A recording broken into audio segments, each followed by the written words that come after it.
the Moon. This is the venue that is run by the community, for the community, hosting the newest, local, and far most awesome music you can get in Cardiff. Welcome to the Moon.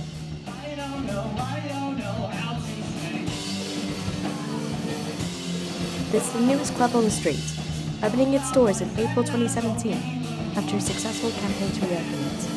Here, it hosts a variety of acts from Cardiff and everywhere else in the UK. So what makes the Moon so special to the street? Let's have a look.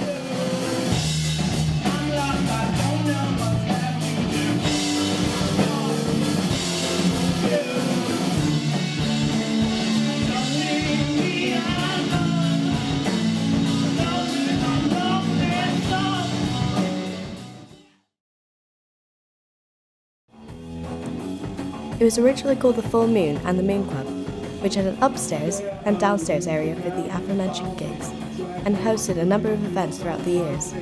In early 2017, the Moon Club, the upstairs room, changed hands to become the Bootlegger, which is now a brilliant addition to the street. However, on the 5th of April, it was announced that the Full Moon, the downstairs room, was to close down. But the community were not having any of that. After a successful Indiegogo campaign, the Moon was redecorated, rejuvenated, and reopened under the ownership of the Creative Republic of Cardiff, which to this day still puts on highly successful gigs, championing local and new music. I met with Grant, a member of the Creative Republic of Cardiff, to talk about the reopening of the Moon and its position on Womanby Street. Hiya, so thank you very much for inviting me over to the Moon Club. So I just wanted to say congratulations and thank you so much for reviving such an amazing club, and the book's absolutely amazing. Thank you very much. It's not just me for sure. There were a lot of people involved that made it happen. So I'll take the thanks, but then I'll spread it amongst everyone else that needs that thanks to, because it wasn't just me in the slightest, for sure. Big community effort.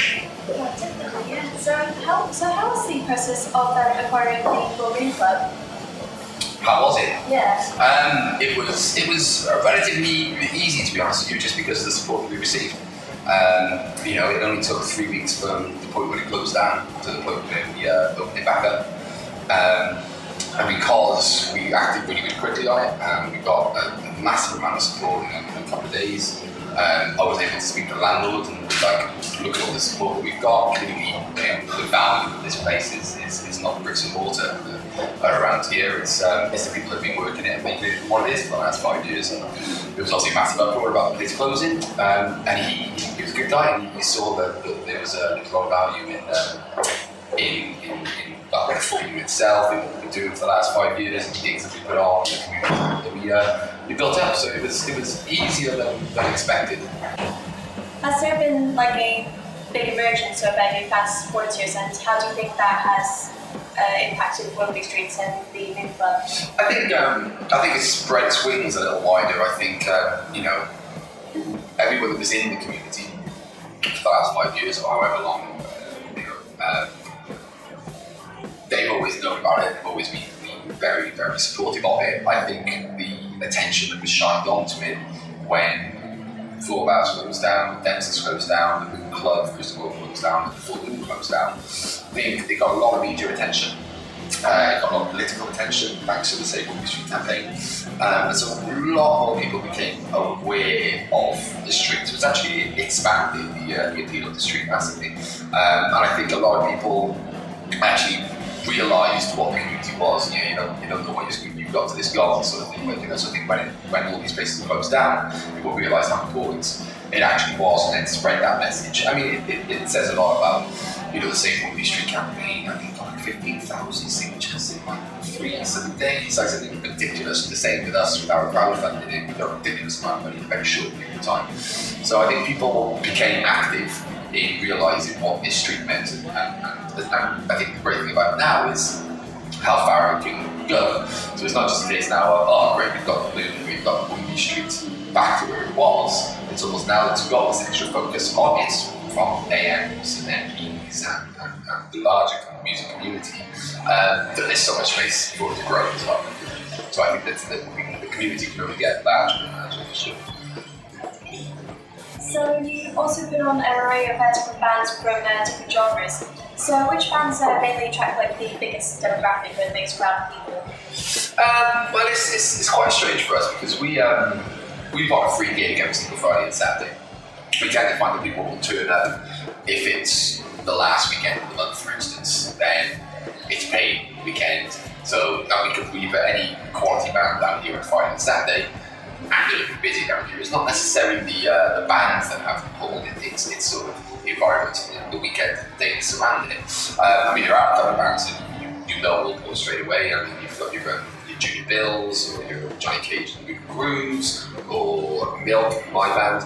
And lots of the bands that certainly will pull, but it's never really about that. It's more about the event they're playing or the day they have to be playing.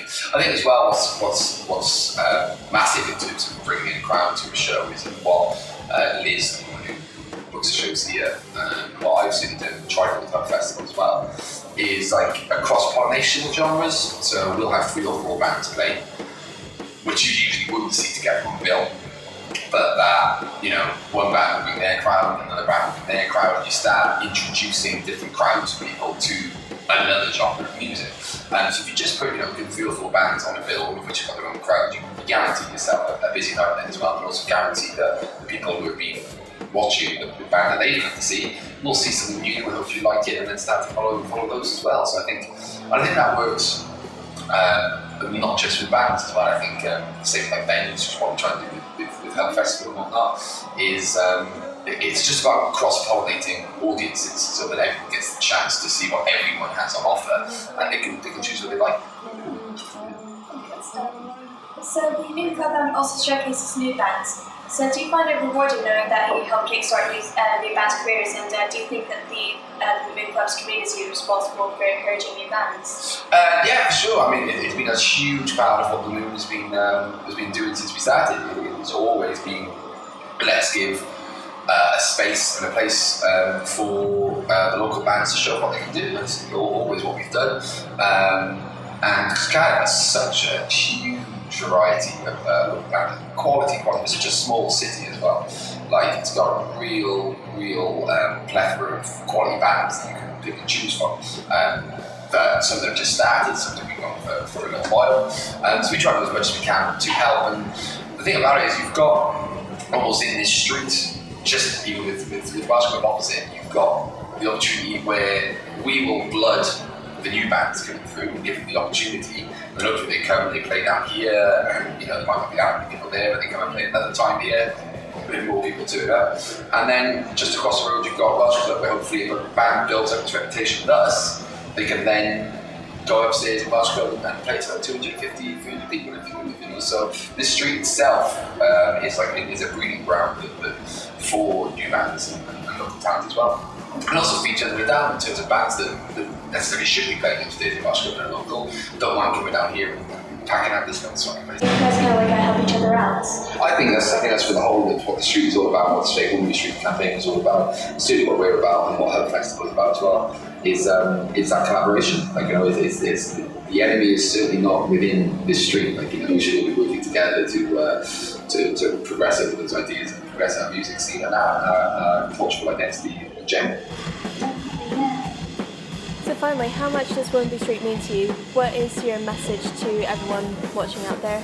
My message to everyone watching out there is to keep on supporting live local music, because a lot of people don't realise the fact that half of the reason these places closed down, like Dempsey's and the Moon Club and whatnot, because people didn't turn up to gigs. So if we're getting now this second wind and people are supporting us, they need to continue to support us. Turn up to gigs. Don't become lax and think that now because people have donated money and because they've signed a petition that the street is safe. The street relies entirely upon the audience and the crowd that come down and support it every single week. So please just keep on coming down and supporting live local music. Yes, thank you. Well, here is to 20 more years of Moon Club. Yes. It is. This club, to its entire street altogether, and to Cardiff's live music scene, is living proof of what a community can do. The blood, sweat and tears that went into this club gives it an identity of being a place for everyone, regardless of who you are, where you are, what music you like. The fact that people still flock to the Moon every week shows the dedication of Rugby Street and the people who make it. So therefore, this isn't just any venue, this is a people's venue.